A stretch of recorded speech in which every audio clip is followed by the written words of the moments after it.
আসসালামু আলাইকুম। আজকে আমি চলে আসলাম গুড়ের নাড়ু রেসিপি নিয়ে। আপনাদের গুড়ের নাড়ু রেসিপি বানিয়ে দেবো, গুড় দিয়ে আপনাদের বানিয়ে দেখিয়ে দেবো, নাড়ুটা বানিয়ে দেখিয়ে দেবো এরকম করে। তাহলে চলো ভিডিওটা শুরু করা যায়। ফ্রাই প্যানে 1/4 কাপ আমরা গুড় নিয়ে নেব। আর প্রথমে আমরা নারকেল নিয়ে নেব। এখানে নারকেল আমরা 1/2 কাপ নিয়ে নেব। 1/2 কাপ নারকেল নিলে তাহলে আমাদের গুড় নেওয়া লাগবে তার অর্ধেক, মানে 1/4 কাপ নেওয়া লাগবে। তাহলে আমরা নারকেলটা নিয়ে নেব। এই যে আমরা নারকেলটা নিয়ে নেব আর গুড়টা নিয়ে নেব 1/4 কাপ। আমরা গুড়টা ঢেলে নিয়েছি। এবার আমরা দুইটা উপকরণ সুন্দরভাবে মাখিয়ে নেব। এই যে আমরা সুন্দরভাবে মাখিয়ে নিয়েছি, এরকম করে মাখিয়ে নিতে হবে। এবার আমরা চুলায় বসাবো।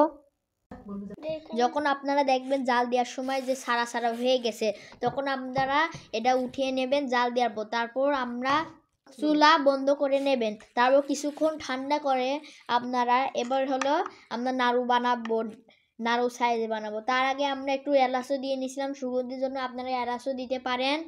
এবার আমরা সুন্দরভাবে নাড়ুগুলো বানিয়ে নেব। এরকম করে গোল গোল করে বানিয়ে নিতে হবে। 2 হাত দিয়ে এরকম করে ঘোরাতে হবে, বানিয়ে নিতে হবে। দিয়ে আমরা এই যে বানিয়ে রাখলাম সুন্দর, এরকম করে সুন্দর দেখতে বানাতে হবে, এভাবে বানাতে হবে। সবগুলো বানিয়ে নেব। পাচ্ছেন আমাদের সুন্দরভাবে নাড়ুগুলো বানিয়ে নিয়েছি। এরকম করে বানিয়ে নিতে হবে গোল করে। দেখতে পাচ্ছেন কি সুন্দর দেখতে হয়েছে। এরকম করে আপনাদের নারিকেল নাড়ু বানিয়ে দেখিয়ে দিলাম।